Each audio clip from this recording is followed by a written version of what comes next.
పాత నగరంలో ఓ కవిత్వ పుస్తక ఆవిష్కరణ రెండవసారి జరుగుతుంది. నేను మొదటిసారి ఇదే దిశాన్ గోవడ తెలుగు కవిత్వ పుస్తక ఆవిష్కరణలో పాల్గొని చాలా ఆశ్చర్యపోయాను, సంతోషించాను. కారణం ఏమిటంటే పాత బస్తీలోని ప్రజలందరూ కూడా ఎక్కువ భాగం ముస్లింలు లేదా ముస్లింలతో కలిసి జీవిస్తూ ఉన్నటువంటి ఇతర ప్రజాస్వామిక వాదులు నివసించే ప్రాంతం పాత బస్తీ. కర్నూలు నగరంలో రచయితగా కవిగా నాకు అత్యంత ఓల్డ్ టౌన్ పాత బస్తీ. చాలా జీవితం చూడాలి అంటే కర్నూలులో ఈ ప్రాంతానికి రావాలి. రంజాన్ జరిగితే ఇక్కడికి రావాలి, గణేష్ నిమజ్జనం జరిగేటప్పుడు కూడా ఇక్కడికి రావాలి.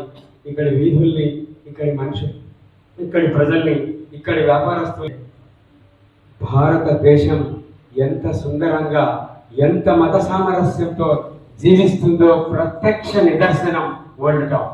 ఇదే వరల్డ్. ఇక్కడే చూడొచ్చు. రంజాన్ వచ్చిన రాత్రి అంతా మేలుకుంటూ ఉంటారు, ఒకరినొకరు పలకరించుకుంటూ ఉంటారు. దేవకాంత్ భాయ్ అచ్చా హై క్యా అంటే రహమతుల్లా భాయ్ అచ్చాము, ఇలా మాట్లాడుకునేటటువంటి, అంటే ఇచ్చి పుచ్చుకునేటటువంటి ఒక అద్భుతమైన స్నేహపూర్వక శాంతిపూర్వక వాతావరణం నెలకొన్నటువంటి ప్రాంతం కర్నూలు నగరంలో ఈ వరల్డ్ టౌన్. ఇది ప్రపంచానికి ఆదర్శం కావాలి, ప్రపంచం ఇట్లా బతకడం నేర్చుకోవాలి అని చెప్పే ప్రాంతం వరల్డ్ టౌన్. మొత్తం ప్రపంచానికే, భారతదేశానికే కాదు, ప్రపంచమే వన్ టౌన్ లాగా, వరల్డ్ టౌన్ లాగా. ఇక్కడ గణేష్ నిమజ్జనంలో ముస్లింలు హిందువులు కలిసి పాల్గొంటారు. వాళ్ళ అరుగు పక్కనే గణేష్ విగ్రహం ఉంటుంది, ఆ పక్కనే సేమియా ఖీర్ చేస్తుంటది మన రహమతున్నీసా. ఎంత అద్భుతం! వాళ్ళ గణేష్ నిమజ్జనాన్ని వీళ్ళు అడ్డుకో, వీళ్ళ రంజాన్ ఇఫ్తార్ జరుగుతూ ఉంటే, అజాయిస్తూ ఉంటే వీళ్ళు తప్పట్లు కొట్టడం ఆపేస్తారు. ఎంత నియమ నిబంధనలు పాటిస్తూ సామరస్యాన్ని పాటిస్తూ ఉన్నటువంటి అద్భుతమైన నగరం కర్నూలు నగరం.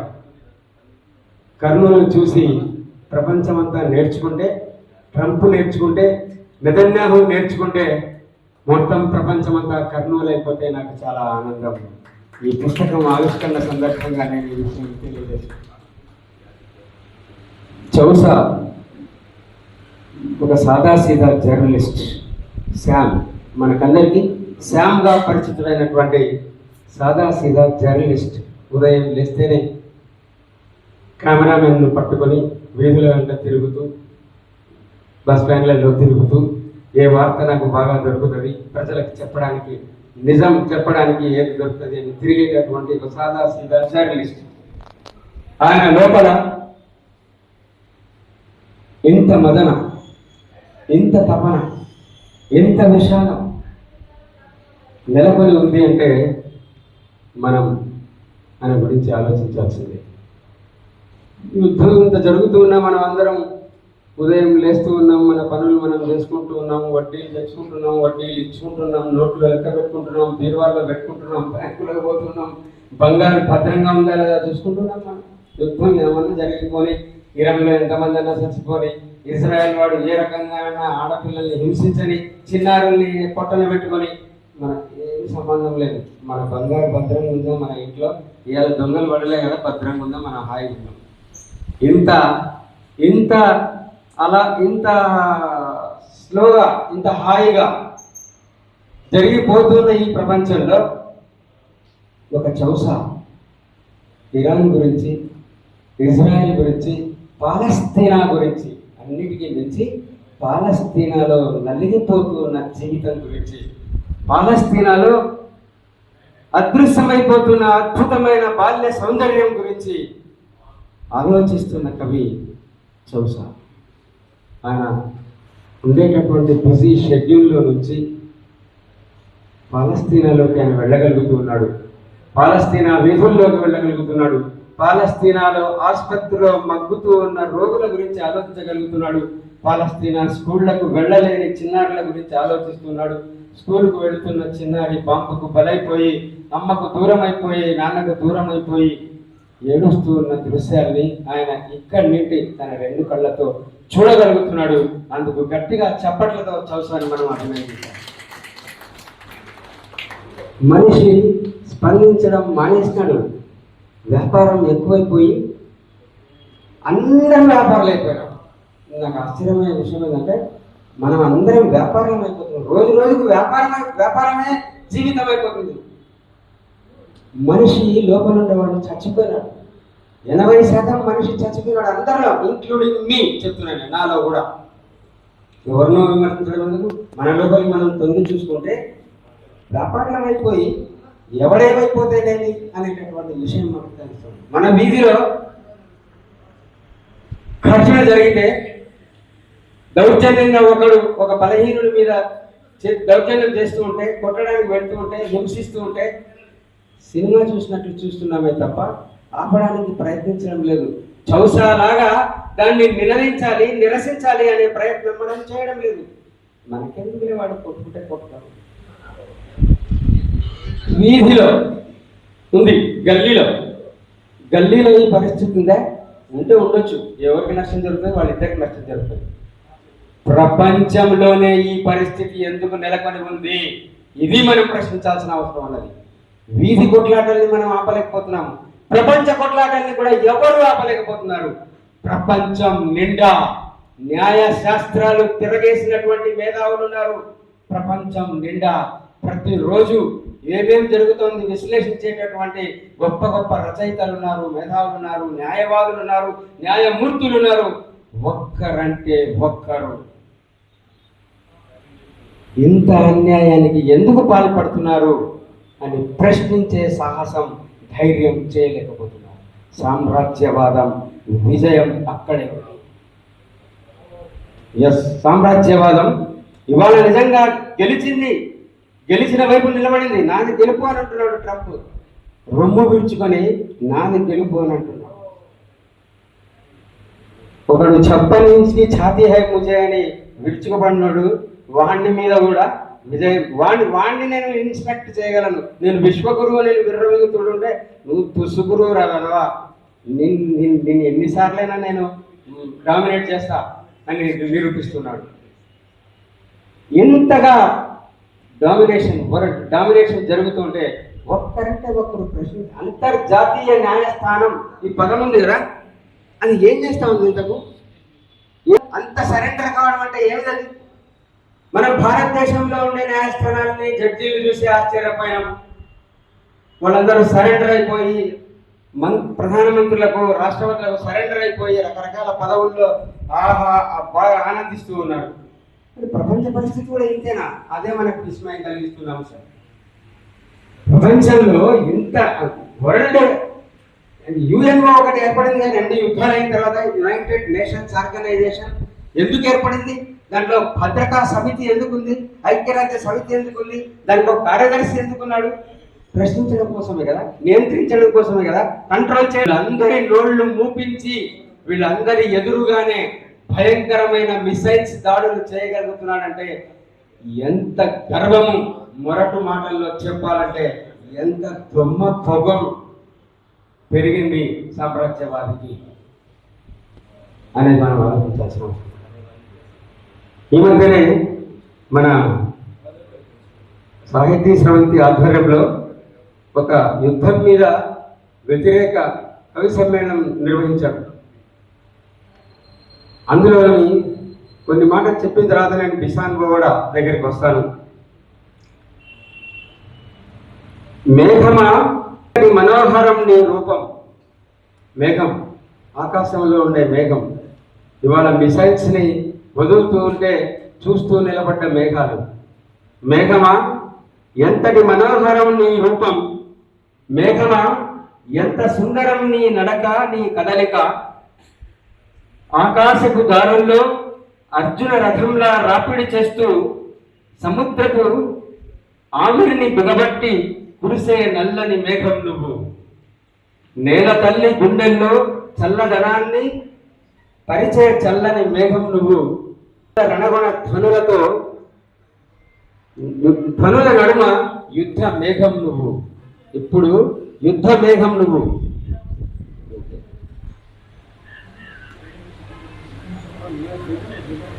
నీ పక్క నుండే చందమామను చూసి గోరుముద్దలు తింటున్న గోరు ముద్దలు తింటున్న చందమామలు నీ పక్క నుండే దూసుకొచ్చిన క్షిపణి దెబ్బకు మాడి మసైపోయాయే యుద్ధ వేగమా. అంటే చిన్నారులు మేఘాల పక్క నుండే చందమామలను చూసి గోరు ముద్దలు తింటుంటాడు. ఇప్పుడు ఆ మేఘాల మధ్య నుండే మిసైళ్లు దూసుకొస్తుంటే ఈ చిన్నారి చందమామలే చితికిపోతున్నారు. ఈ చిన్నారులే అన్ని చోట్ల మనం చూస్తూ ఉన్నాం. ఫలస్తీనాలో శత్రువులు అధ్యక్షులు కొట్లాడుకోండి, మధ్యలో మామూలు ప్రజల మీద, చిన్నారుల మీద, ఆసుపత్రిలో ఉండేటటువంటి రోగుల మీద ఈ క్షిపణుల దాడులు, సాధారణ పౌరుల మీద క్షిపణుల దాడులు చాలా ఘోరం, చాలా దారుణం. ప్రపంచాన్ని భయపెడుతున్నవి ఇవే మనల్ని. ఇవాళ మనం యుద్ధ ప్రారంభం అయినప్పటి నుంచి ఈ రోజు వరకు మనం మన ఇంట్లో ఉండలేకపోతూ ఉన్నాం. టెన్షన్ మొదలైంది. బండి తీసి బయట నడపలేకపోతున్నాం. ఆందోళన మొదలైంది. అంగడికి పోయి సరుకులు కొనుక్కోలేకపోతున్నాం. ఒత్తిడి మొదలైంది. అమెరికా ఎక్కడ, ఇరాన్ ఎక్కడ, కర్నూలులోని మన ఇల్లు ఎక్కడ? మనం యుద్ధ బాధితులం అయిపోయాం. యుద్ధం మనల్ని అందరినీ బాధిస్తుంది. గ్యాస్ వస్తుందో లేదా, ఇందాక రాంభూపాల్ గారు చెప్పారు విషయం, గ్యాస్ బండి మీద దాడి అనేటటువంటిది. బుక్ చేస్తున్నాము, వస్తుందో లేదా అనే ఆందోళన మొదలైంది. సాధారణ జీవితాలను ఇంతగా ప్రభావితం చేస్తున్నటువంటి యుద్ధం గురించి మనం సంబంధం లేదు అని జీవించడానికి వీల్లేదు. మనం అందరం నిరసించాల్సినటువంటి సమయం ఆసన్నమైంది. అందులో భాగంగానే చౌసా చాలా నెలల క్రితమే ఒక పుస్తకం రాశారు. ఇరాన్ పాలస్తీనా మీద ఇజ్రాయెల్ దాడి జరిగినప్పుడే దగ్ధ భూమి అనే పేరుతో ఒక కవితా సంకలనాన్ని ఆవిష్కరించారు ఆయన. చాలా ఆవేదనతో, చాలా రోదనతో. అంటే పాలస్తీనా, ఇందాక మన మిత్రుడు చెప్పినట్లు, వేల కొలది యూదుల మీద, దాదాపు 6 మిలియన్ల యూదుల మీద జర్మనీలో హిట్లర్ దాడి చేసి వేధించి చంపడం జరిగింది. వాళ్ళందరూ పరుగులు తీసి పొట్ట చేతి పట్టుకొని వస్తే పాలస్తీనా ఆలింగనం చేసుకొని ఆత్మీయంగా ఆహ్వానించి మా దేశంలో మీరు నివసించండి, బాధితులైనారు మీరు అని చెప్పేసి ఆశ్రయమిస్తే, ఆశ్రయమిచ్చిన వాళ్ళని బాధించి పీడించి ఇవాళ 86% పాలస్తీనాను ఆక్రమించుకునే స్థితికి రావడం అంటే ఎంత దుర్మార్గం. బేసికల్గా దుర్మార్గం. మనం మామూలు మాటలు చెప్తుంటాం, కూర్చున్న కొమ్మనే నరుక్కోవడము, అమ్మ రొమ్మును గుద్దడము అని అనుకుంటామే. అమ్మలాంటి పాలస్తీనాని ఇజ్రాయెల్ పూర్తిగా ఆక్రమించుకోవడం. Netanyahu MBA చదివినాడు. వాడు చదివిన చదివే వ్యాపారం, వాడు మనిషే వ్యాపారం. వ్యాపారం తప్పనిస్తే మనుషులు వస్తువులుగా కనపడతారు కానీ వానికి మనుషుల్లా అంత ఘోరంగా జాతిని నిర్మూలించే క్రమంలో చిన్నపిల్లలు చస్తారు మామూలే అన్న. మన భారతదేశంలోని మహానాయకులు కొంతమంది విశ్వ హిందూ పరిషత్ నుంచి వచ్చి ప్రధానులైనటువంటి వాళ్ళు గుజరాత్లో అంతమంది చంపినారే, వాళ్ళకు క్షమాపణ చెప్పినారా అని అంటే ఇవన్నీ మామూలే, పగలు. వాళ్ళు చేసిన దానికి ప్రతిఫలాన్ని అనుభవిస్తారు అంతే అని చెప్పినట్లుగా నెతన్యాహు కూడా అదే మాట మాట్లాడారు. ఇక యుద్ధం జరుగుతుంది 2 రోజులకు ముందు 120 దేశాల్లో అరెస్ట్ వారెంట్ ఉండేటటువంటి నెతన్యాహుని కరచాలనం చేసి ఫాదర్ ఆఫ్ ది ల్యాండ్ అని చెప్పి వచ్చినటువంటి నాయకుడు మన దేశానికి ప్రధాని అని చెప్పుకోవడానికి తల దించుకుంటున్నాడు. సిగ్గుతో తల దించుకోవాల్సిన పరిస్థితి ఏర్పడింది.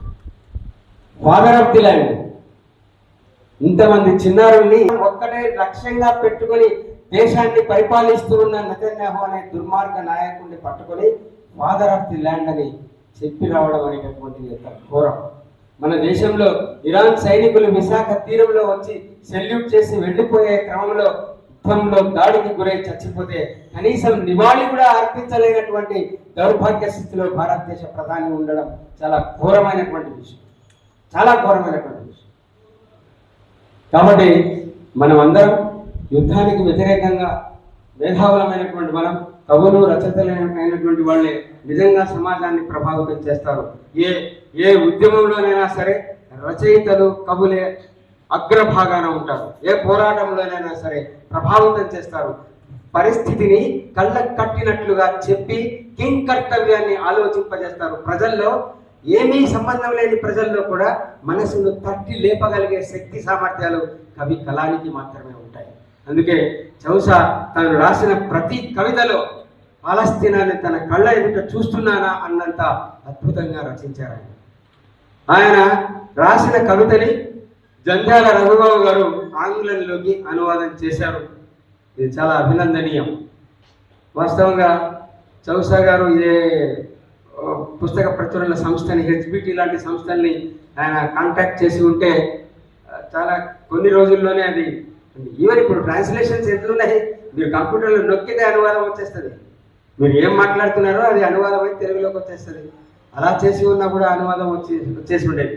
కానీ కవి మనసు కవి మాత్రమే అర్థం చేసుకోగలడు అని మన చౌసా గారు జంధ్యాల రఘుబాబు గారి చేత ఈ పుస్తకాన్ని అనువాదింపజేయడం చాలా అభినందించదగ్గ విషయం. అయితే కవిత్వం అనేటటువంటి దానికి ఒక గొప్ప లక్షణం ఉంటుంది. మనము మామూలుగా మాట్లాడేదానికి కవిత్వానికి చాలా తేడా ఉంటుంది. కవిత్వం మనసులో ఉండేటటువంటి మనుషుల్ని ఒక ఉద్దీపన చేసి నువ్వేం చేయాలి నెక్స్ట్ అనేటటువంటి ఒక బాధ్యతని అప్పచెప్తుంది కవిత్వం. మామూలుగా మనం చూసేటటువంటి అంశాలని మామూలుగా మాట్లాడతాం. ఎంత ఘోరం జరిగిపోయింది, అయ్యయ్యో మనిషి అయిన వాడు పశువు ఎట్లా చంపినాడు, మామూలు మాటల్లో మాట్లాడతాం. కానీ కవి చెప్పే తీరు వేరే ఉంటుంది, కవిత్వం వేరే ఉంటుంది. పూర్తిగా నికార్సైన కవిత్వము, గాఢత కలిగిన కవిత్వము మనసును పిండేసి ఇప్పుడే వెంటనే వెళ్ళి మనం కలెక్టరేట్ ఎదురుగా ఈ పాలస్తీనా మీద జరుగుతున్న దాడిని ఎదుర్కొందాము లేదా నిరసన తెలుపుదాము అనే ఒక కర్తవ్యాన్ని బోధిస్తుంది కవిత్వం. ఆ పని మన చౌసా ప్రతి కవిత్వంలో ప్రతి కవితలో చేశారు. అలాగే మరి జంధ్యాల రఘుబాబు గారు చేసినటువంటి ట్రాన్స్లేషన్లో కూడా నాకు అండ్ ఎలిజీ అనే ఒక కవిత ఉంది, విషాద గీతం. పాలస్తీనాలో జరుగుతున్న విధ్వంసం, మారణ హోమం పట్ల విషాద గీతం. ఆయన తెలుగులో రాస్తే ఈయన suddenly the sky became cloudy everywhere darkness over spread. ఆకాశం అంతా కూడా అకస్మాత్తుగా మేఘావృతమైపోయింది. మేఘావృతం కావడం అంటే పలస్తీనాలోని గాజాలోని సంఘటనని వివరించడం.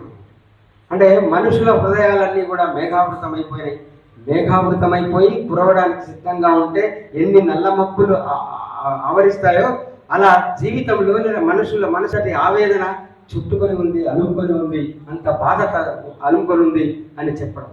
అలా ఈ కవితలో the distant sound of thunder terribly nearing thunders, అంటే బాంబుల శబ్దం మనుషుల్ని భయపెడుతూ ఉంది.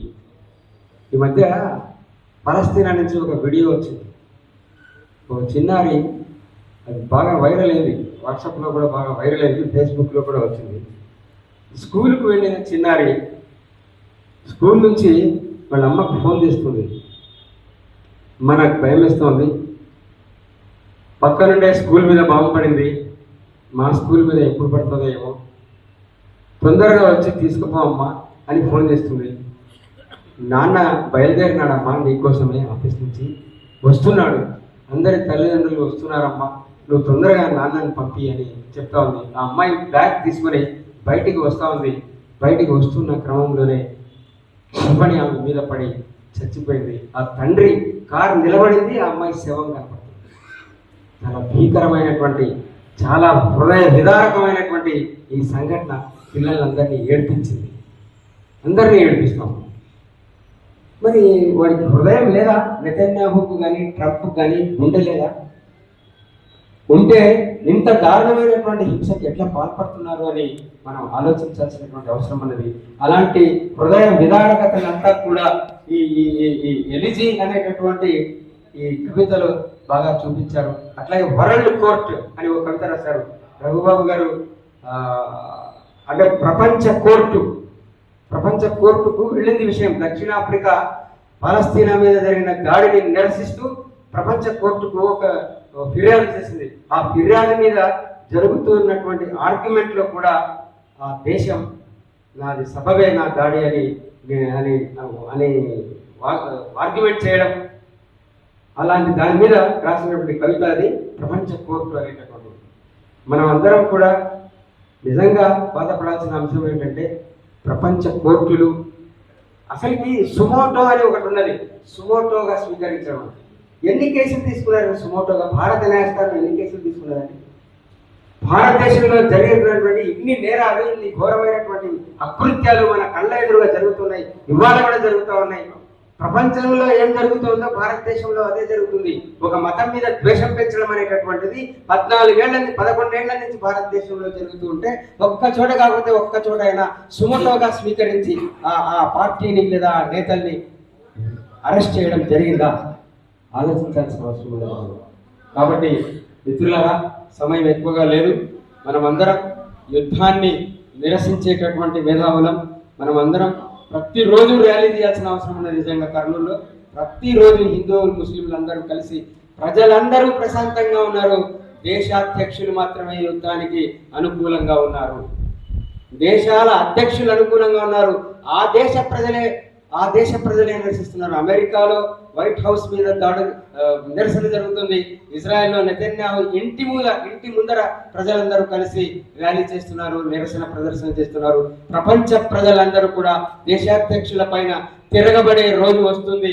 Sri Lanka, Nepal, next India repeat అయ్యే రోజు ఖచ్చితంగా వస్తుంది. అధ్యక్షుల ఇళ్లలోకి దూరి తలలు పట్టుకుని కిందికి లాగి ప్రజలే వాళ్ళ మీద పడి కొట్టి చంపేటటువంటి రోజు ఖచ్చితంగా వస్తుంది మిత్రులారా. అలాంటి కవిత్వం రాసినటువంటి చౌసాకు అనువాదం చేసినటువంటి రఘుబాబు గారికి హృదయపూర్వక ధన్యవాదాలు తెలియజేస్తూ ముగిస్తున్నాను. Thank you.